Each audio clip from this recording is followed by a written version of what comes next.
Hello, I'm Zachary Mead, and today I'll be presenting on the racial and ethnic disparities in the performance of prediction models for death by suicide after mental health visits. So, a little bit about this. The purpose of this experiment was to look at suicide and the prediction models as it relates to worsening racial/ethnic disparities in care. So in this study, they wanted to evaluate racial and ethnic differences in the performance of statistical models that just predict suicide. So in this study, research examined two prediction models for suicide. Within 90 days were developed and validated through a retrospective study of over 13 million outpatient mental health visits.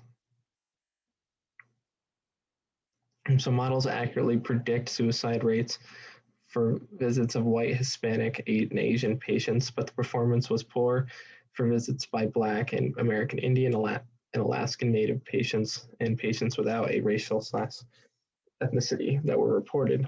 The hope of this study is to make a clinical prediction models estimate with health records data that have many professional inequalities. So the goal is basically to just eliminate the inequalities.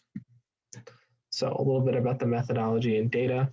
So this is a diagnostic and prognostic study performed from January 1st, 2009 to September 30th, 2017.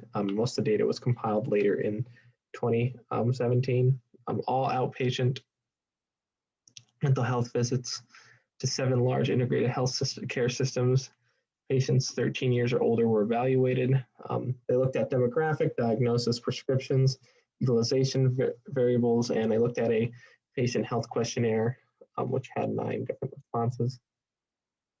It was also an important measure, the rate of suicide after 90 days of visit. So follow-up was performed. So some results and kind of like the purpose of this study. So this study included, like I said, almost 14 million people visits by over 1.5 million patients.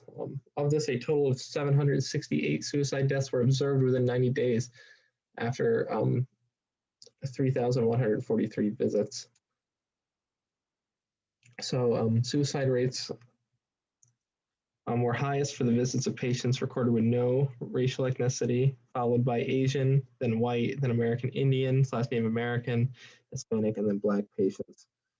So both of the models had a high sensitivity for white, Hispanic, and Asian patients, but not so very poor sensitivity for Black, American Indian, Alaskan Native patients, and for those patients that recorded no race or ethnic background.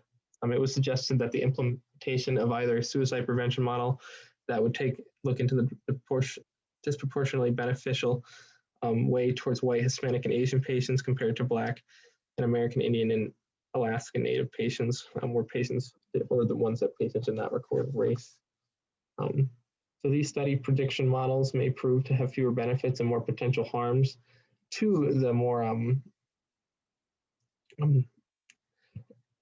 to members of the American Indian, Alaskan Native, or Black patients, those who have unrecorded race compared to those who did, the white, Hispanic, and Asian patients. Improving the prediction performance to these disadvantaged populations would be huge to prioritize and improve rather than to exacerbate and make their health disparities worse, which they are proven to be worse. And this is just another model that the study proves that the model that we have now is outdated and needs to be looked at again.